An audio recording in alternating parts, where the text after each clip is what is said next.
नमस्कार, आप देख रहे हैं आज तक। आपके साथ मैं हूं सईद अंसारी। स्वागत है आपका दंगल। उत्तर प्रदेश के चुनावी दंगल में हर दिन नई तस्वीर दिख रही है। आज की सबसे ट्रेंडिंग तस्वीर किसान नेता राकेश टिकैत और आरएलडी के नेता जयंत चौधरी की है। दोनों नेता साथ साथ किसान घाट पर हवन कर रहे थे। वैसे तो दोनों नेताओं की तरफ से कहा गया कि साथ साथ हवन करने का कोई राजनीतिक संदेश नहीं है, ये सिर्फ संयोग है। लेकिन क्या संयोग राजनीति में ये बड़ा प्रयोग सिद्ध होगा? 2014 के बाद जाट वोट बैंक आरएलडी से छिटका हुआ है, लेकिन अब की बार किसान आंदोलन का असर पश्चिमी उत्तर प्रदेश में साफ है। इसीलिए आज दंगल में हम पूछेंगे कि राकेश टिकैत खुद चुनाव भले न लड़ें, लेकिन जैसा कि वो ऐलान कर चुके हैं चुनाव लड़वाएंगे, और अगर उनकी कोई राजनीतिक भूमिका होगी तो क्या बीजेपी को वोट की चोट पड़ेगी?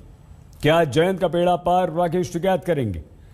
आज की बहस हम शुरू करें उससे पहले देखिए हमारी ये विशेष रिपोर्ट।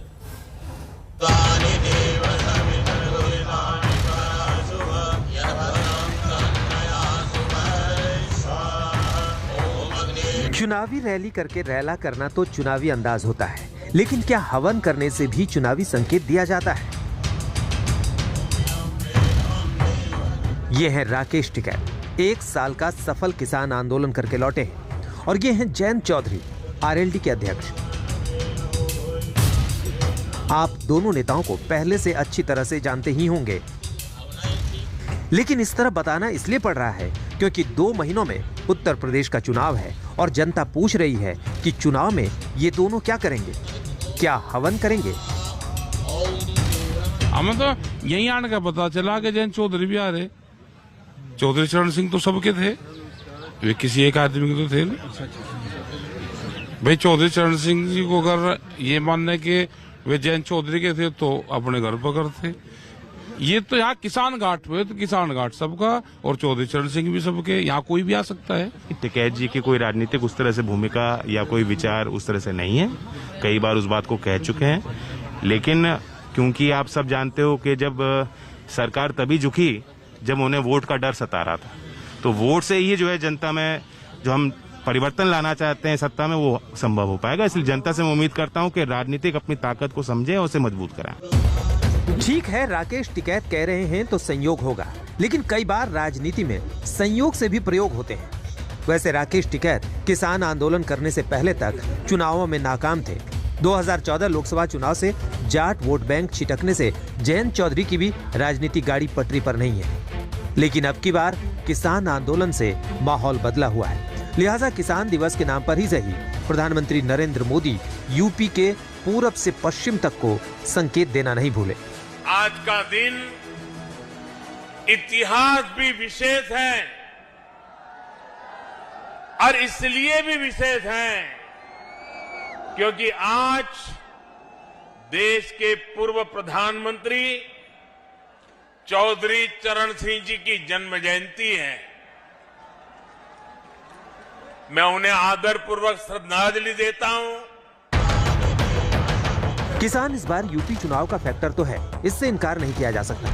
आज जयंत के साथ संयोग वाला हवन करने से पहले एक और संयोग हुआ था। दरअसल राकेश टिकैत जब अपना आंदोलन खत्म करके लौट रहे थे तो आरएलडी के कार्यकर्ता ने जगह जगह टिकैत की भारतीय किसान यूनियन के नेताओं का अभिनंदन किया था।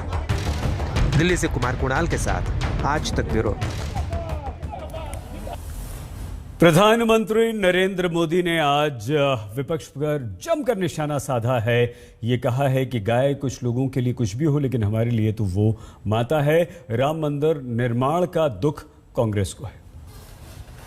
साथियों, हमारे यहां गाय की बात करना,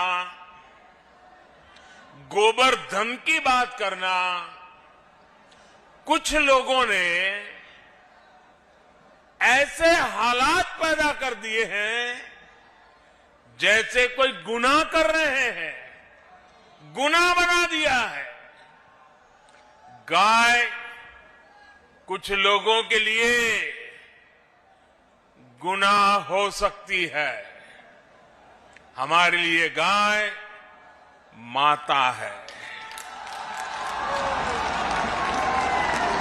पूजनीय है।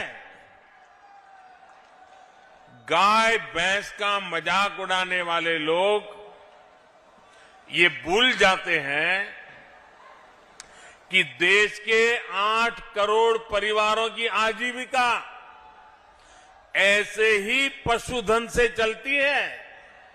जिन्होंने उत्तर प्रदेश की राजनीति को सिर्फ और सिर्फ जाति, पंथ, मत, मजहब के चश्मे से ही देखा, इन लोगों ने कभी नहीं चाहा कि यूपी का विकास हो, यूपी की आधुनिक पहचान बने।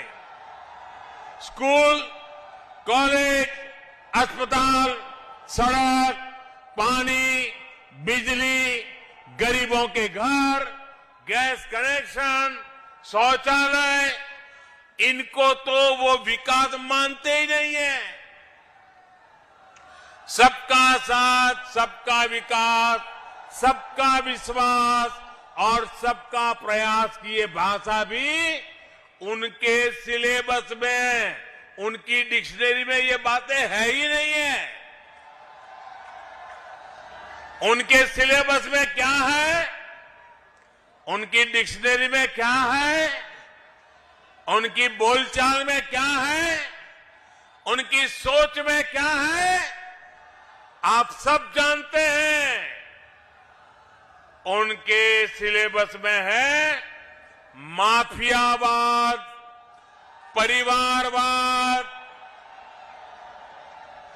उनके सिलेबस में है घरों, जमीनों पर अवैध कब्जा,